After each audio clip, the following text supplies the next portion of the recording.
Hi friends, welcome to Telugu tech SP YouTube channel. This is Suresh. ఈ వీడియోలో మనం మైక్రోబయాలజీకి సంబంధించి అదేవిధంగా బయోటెక్నాలజీకి సంబంధించి రెండు విధాలమైనటువంటి ఒక టాపిక్ అయితే కవర్ అవుతుంది. ఇండస్ట్రియల్గా వైన్ని ఏ విధంగా ప్రొడ్యూస్ చేస్తారు అనేటువంటి దాని గురించి పార్ట్ 2 వీడియో అనేది అయితే మనం చూస్తున్నాము. పార్ట్ 1 వీడియో మనం ఆల్రెడీ చూసాము. పార్ట్ 1 వీడియోలో ఏమేమి టాపిక్స్ డిస్కస్ చేసాము, ఈ వీడియోలో ఏ టాపిక్స్ డిస్కస్ చేస్తాము అనేటువంటి దాని గురించి ఒకసారి చూడండి. పార్ట్ 1 వీడియోలో వచ్చేసి వైన్ అయితే ముందు తయారు చేయడానికి హార్వెస్టింగ్ అనేటువంటి ప్రాసెస్ అయితే క్యారీ అవుట్ చేయాలి. తర్వాత క్రషింగ్ అండ్ డీస్టెమ్మింగ్ అంటే గ్రేప్స్ని యూస్ చేస్తారు కాబట్టి వాటిని ఏ విధంగా క్రష్ చేస్తారో అందులో విధంగా డీస్టెమ్మింగ్ స్టెమ్స్ అనేటువంటి ఏ విధంగా రిమూవ్ చేస్తారు అనేటువంటి దాని గురించి ఆల్రెడీ డిస్కస్ చేసాము. అది పార్ట్ 1 వీడియో. పార్ట్ 1 వీడియో మీరు చూడకపోయినట్లయితే డిస్క్రిప్షన్లో లింక్ ఉంటుంది, ఒకసారి పార్ట్ 1 వీడియో అనేటువంటిది చూడండి. తర్వాత అంటే మీకు అర్థమవుతుంది బాగా. ఇది పార్ట్ 2 వీడియో. రెండు విధాలుగా యూస్ఫుల్ అవుతుంది. ఇందులో నుంచి మల్టిపుల్ క్వశ్చన్స్ అనేటువంటివి రైజ్ చేసి ఆడడానికి ఛాన్స్ ఉంటుంది. ఇందులో మొట్టమొదటిగా స్టెప్ 3 అంటే పార్ట్ 1 వీడియో స్టెప్ 2 వరకు చూసాము. ఇందులో స్టెప్ 3 జ్యూస్ ప్రిపరేషన్. మొట్టమొదటిగా ఏం జరుగుతుంది అంటే ఇక్కడ హార్వెస్టింగ్ అనేటువంటి స్టెప్ 1లో జరిగితే క్రషింగ్ అండ్ డీస్టెమ్మింగ్ జరుగుతుంది. దాని తర్వాత జ్యూస్ ప్రిపరేషన్ అంటే జ్యూస్ అనేటువంటిది ఏ విధంగా ప్రిపేర్ చేస్తారు అనేటువంటి దాని గురించి. The free run juice is separated from the crushed berries. Berries ఏవైతే అంటే ద్రాక్ష పండ్లు ఉంటాయి కదా, అవి ఏదైతే క్రష్ చేస్తారో ప్రెస్ చేస్తారు కదా, ఒత్తడం అంటారు. దాన్ని ఒత్తినప్పుడు ఏం జరుగుతుంది, జ్యూస్ అనేటువంటిది వస్తుంది కదా, అది free run juice is separated from the crushed berries. Crushed berries నుండి ఫ్రీగా వచ్చేటువంటి జ్యూస్ అనేటువంటి దాన్ని సపరేట్ చేస్తారు. Which are pressed by gentle squeezing. దీన్ని స్క్వీజింగ్ ప్రాసెస్ ద్వారా ప్రెస్ చేస్తుంటారు. అంటే బై హ్యాండ్స్ ద్వారా అంతా ప్రెస్ చేయాలంటే అవ్వదు కదా. To obtain A high quality juice, squeezing ద్వారా అంటే జెంటిల్ స్క్వీజింగ్ అనేటువంటి ప్రాసెస్ ద్వారా ఈ ప్రెస్సింగ్ అనేటువంటి జరుగుతుంది. అయితే ఎందుకు ఈ విధంగా జరుగుతుంది అంటే మామూలుగా జ్యూస్ యొక్క క్వాలిటీ అనేటువంటిది ఎక్కువ ఇంక్రీస్ అవ్వడానికి ఛాన్స్ ఉంటుంది. The juice is allowed to settle over night are is centrifuge to clarify it. ఈ జ్యూస్ అనేటువంటిది కరెక్ట్గా సెటిల్ అవ్వడానికి ఏం చేస్తారంటే ఒక ఓవర్ నైట్ అనేటువంటిది పక్కన పెట్టడం జరుగుతుంది, లేదా సెంట్రిఫ్యూజ్లో పెడతారు. అంటే సెంట్రిఫ్యూజేషన్ ప్రాసెస్ ద్వారా ఏం జరుగుతుందంటే అది కరెక్ట్గా క్లారిఫై అవుతుంది ఆ ఒక ప్రాసెస్ అనేటువంటిది. If necessary pectolytic enzymes are added to remove హేజ్ని రిమూవ్ చేయడానికి అవసరమైనట్లయితే పెక్టోలైటిక్ ఎంజైమ్స్ అనేటువంటి ఎంజైమ్స్ని పెక్టోలైటిక్ ఎంజైమ్స్ అనేవి ఏవైతే ఉంటాయో వీటిని ఆ జ్యూస్లో యాడ్ చేస్తారు. ఎందుకు, అందులో హేజ్ ఏమైనా ఉంటే దాన్ని రిమూవ్ చేయడానికి అవసరమైనటువంటి సిచ్యువేషన్స్లో ఇది యాడ్ చేయడం జరుగుతుంది. Finally the pulp is then squeezed almost dry. ఈ పల్ప్ ఏం జరుగుతుంది, ఆల్మోస్ట్గా డ్రై అయ్యే విధంగా అంటే ఎండిపోయే విధంగా స్క్వీజ్ అవ్వడం జరుగుతుంది. The final juice is of low quality. Final juice అనేటువంటిది ఏ విధంగా ఉంటుంది, లో క్వాలిటీ ఉంటుంది. And is used for cask wine or fermented for distillation into alcohol for sherry or port production. ఈ లాస్ట్ క్వాలిటీ అంటే qualities పరంగా ఎక్కువ quality వచ్చేటువంటి జ్యూస్ యొక్క క్వాలిటీ అనేటువంటిది ఎక్కువ ఉంటుంది, దాని యొక్క కాస్ట్ కూడా ఎక్కువ ఉంటుంది. ఇప్పుడు మీరు చూసుకున్నట్లయితే ఆల్కహాల్ దగ్గర కాస్ట్ అనేటువంటిది ఒక్కొక్క దాన్ని బట్టి డిక్రీస్ అవుతూ ఉంటుంది. అంటే ఒక్కొక్క కంపెనీ నేమ్ని బట్టి కానివ్వండి, అది ఏదైనా ఆ బ్రాండ్ అంటారు కదా, ఆ బ్రాండ్ నేమ్ని బట్టి కానివ్వండి, అంటే బ్రాండ్ నేమ్స్ అనేది మనకు సరిగ్గా తెలియదు, ఆ కంపెనీస్ నేమ్స్ ఏవైతే ఉంటాయో టీవీస్ అడ్వర్టైజ్మెంట్స్లో ఇస్తుంటారు కదా, వాటికి సంబంధించి ఒక్కొక్క దానికి కాస్ట్ తగ్గేకుంది దాని యొక్క క్వాలిటీ అనేటువంటిది తగ్గుతుంది. ఇక్కడ మీరు చూసుకున్నట్లయితే final juices of low quality అంటే లాస్ట్లో వచ్చేటువంటి జ్యూస్ ఏ విధంగా ఉంటుంది, లో క్వాలిటీలో ఉంటుంది. And used for cask wine అంటే తక్కువ క్వాలిటీలో ఉన్నటువంటి వైన్కి యూస్ చేస్తారు. అదేవిధంగా fermented for distillation into alcohol for sherry or port production, ఈ ప్రాసెస్కి యూజ్ చేయడం జరుగుతుంది. తర్వాత స్టెప్ 4 ఫెర్మెంటేషన్. అసలు ఫెర్మెంటేషన్ అంటే చాలామందికి యూస్ఫుల్ అయ్యేటువంటి వర్డ్, ఇది చాలామందికి తెలిసినటువంటి వర్డ్ కూడా. జ్యూస్లో అంటే వైన్ ప్రొడక్షన్లో ఫెర్మెంటేషన్ ప్రాసెస్ యొక్క ఇంపార్టెన్స్ అనేటువంటిది ఏ విధంగా ఉంటుంది అనేది ఒకసారి చూడండి. Fermentation is begun by inoculating the juice with the chosen wine yeast. Fermentation అనేటువంటిది ఎక్కడి నుంచి స్టార్ట్ అవుతుంది ఈ వైన్ ప్రొడక్షన్లో అంటే మనం సంబంధించి వైన్ ఈస్ట్ ఏదైతే ఉంటుందో, అంటే వైన్ ప్రొడ్యూస్ చేయడానికి ఈస్ట్ అనేటువంటిది అవసరం అవుతుంది. అదేవిధంగా బేకరీస్లో మీరు తినేటువంటి బ్రెడ్ ఉంటుంది కదా, ఏదైతే బన్ అంటారు కదా, అది తయారు చేయడానికి కూడా ఈస్ట్ అనేటువంటిది చాలా అవసరం అవుతుంది. అందులో ఫెర్మెంటేషన్లో కూడా ఈస్ట్ అనేటువంటిది కీ రోల్ అనేది పోషిస్తుంది. ఇది ఎక్కడి నుంచి, ఇనాక్యులేటింగ్ the juice with the chosen east.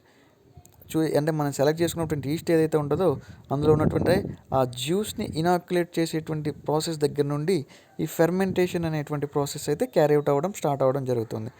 This east catalyzes a series of reactions that result in the conversion of glucose and fructose to ethanol. East ఏం చేస్తుంది, రియాక్షన్స్ అయితే catalyze చేస్తుంది. అవి ఏమైనా రియాక్షన్స్ అంటే glucose and fructose to ethanol, అంటే conversation అయితే glucose conversation ఏదైతే ఉంటుందో అది ఫ్రక్టోస్గా మారుతుంది, ఫ్రక్టోస్ నుండి ఇథనాల్గా కన్వర్ట్ అవ్వడానికి. దీని ఒక కెమికల్ రియాక్షన్ చూసుకున్నట్లయితే C6H12O6 దేనికి సంబంధించినటువంటి ఫార్ములా, గ్లూకోజ్కి సంబంధించినటువంటి ఫార్ములా ఇది. ఇదేం దేన్ని ఇస్తుంది, 2C2H5 అండ్ OH ప్లస్ 2CO2ను ఇవ్వడం జరుగుతుంది ఫార్ములా ప్రకారం. తర్వాత the driving force behind this reaction is release of energy stored in the sugars to make if available to other biological processes. In aerobic conditions the reaction can be processed further. Aerobic కండిషన్స్లో ఏం జరుగుతుంది, reaction అనేటువంటిది ఫర్దర్గా process జరుగుతుందంటే ముందుకెళ్తుంది.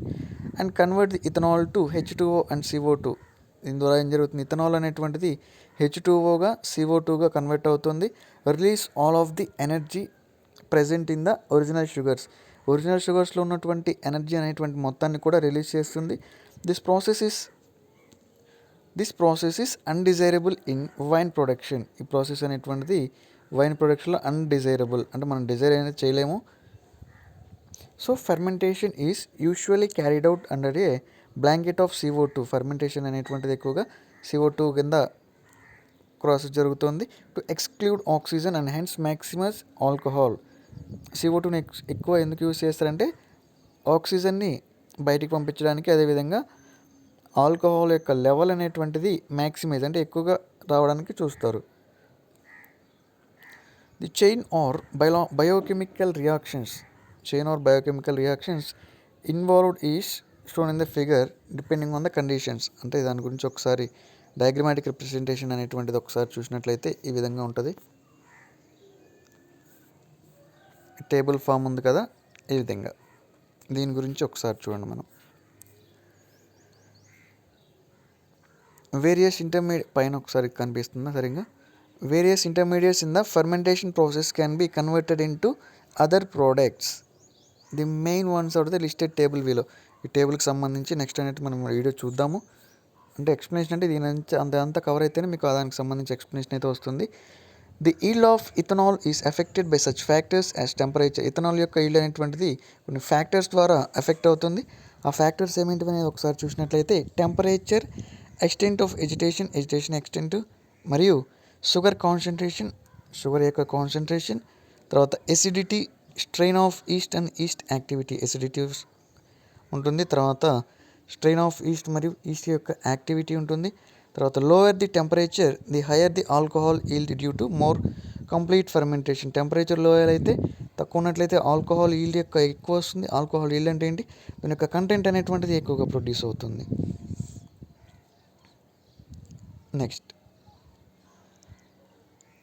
Less loss of alcohol and train with CO2 ఎక్కువగా use చేసినట్టయితే alcohol loss అనేటువంటిది తక్కువగా ఉంటుంది. While it may be important to maximize the yield of ethanol, it is equally important that this is never achieved with complete efficiency. Next point, the various by products of east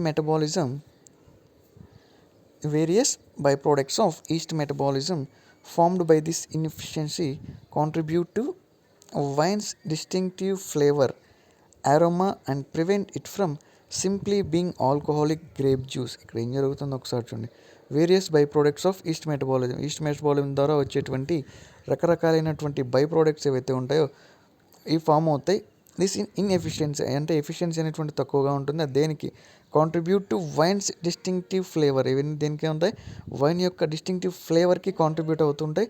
and aroma అంటే ఏంటి, rich in smell లేదా మంచి smell అని చెప్పొచ్చు, లేదా smell అని కూడా అనొచ్చు. Prevent it from simply being alcoholic grape juice. So ఇది దీనికి సంబంధించి మ్యాక్సిమం ఇన్ఫర్మేషన్. తర్వాత the juice used to be fermented in wax-lined concrete or plastic vats, but now stainless steel is used for all wines except for certain high quality ones that are fermented in the wood. ఇంతకుముందు వైన్స్ని transport చేయడానికి ఏం చేసేవాళ్ళు, plastic watts ఎక్కువైతే use చేసేవాళ్ళు, wax line concrete use చేసేవాళ్ళు, అదేవిధంగా plastic watts use చేసేవాళ్ళు. కానీ ఇప్పుడు ఏం చేస్తున్నారంటే స్టెయిన్లెస్ స్టీల్ అనేటువంటి వాటిని ఈ వైన్ని ప్రిజర్వ్ చేయడానికి యూస్ చేస్తున్నారు. కానీ కొన్ని హై క్వాలిటీ వైన్స్ని యూస్ చేస్తే అది ఎక్కువ రోజులు స్టోర్ చేయడానికైతే వుడ్ని కూడా కొన్ని సిచ్యువేషన్స్లో యూస్ చేయాల్సి ఉంటుంది. తర్వాత wooden barrels are the container of choice for Chardonnay, Sauvignon, Blanc and Pinot Noir as the wood is smoke during process. ఇవన్నీ కూడా ఏదో వైన్ యొక్క నేమ్స్ అనుకుంటాను, కొంచెం డిఫరెంట్గా ఉన్నాయి. Forming additional flavour compounds particularly tannins అనేటువంటివి which are leached into the wine giving it further complexity. So ఇది ఫ్రెండ్స్ వైన్ ప్రొడక్షన్కి సంబంధించి పార్ట్ 2 వీడియో. నెక్స్ట్ వైన్ అనేటువంటిది ఏ విధంగా ప్యూరిఫికేషన్ జరుగుతుంది అనేటువంటి దాని గురించి తర్వాత టేబుల్ ఆర్ ఫామ్లో డీటెయిల్ ఎక్స్ప్లెనేషన్ అనేటువంటి చూద్దాము. ఈ వీడియో కనుక మీకు నచ్చితే లైక్ చేయండి, యూస్ఫుల్ అనిపిస్తే షేర్ చేయండి. అదేవిధంగా ఇటువంటి వీడియోస్ మీరు ఇంకా చూడాలనుకుంటే ఛానల్ని సబ్స్క్రైబ్ చేసుకోండి. నేను వీడియో పెట్టగానే మీకు నోటిఫికేషన్ రావాలనుకుంటే పక్కన ఉన్నటువంటి బెల్ ఐకాన్ మీద ఆల్వేస్ అని చెప్పేసి యాక్టివేట్ చేసుకోండి. ఎప్పటికప్పుడు అప్డేట్గా ఉండాలనుకుంటే టెలిగ్రామ్ ఛానల్లో జాయిన్ అవ్వండి. ఛానల్ యొక్క లింక్ అనేటువంటి నేను డిస్క్రిప్షన్లో ప్రొవైడ్ చేస్తున్నాను.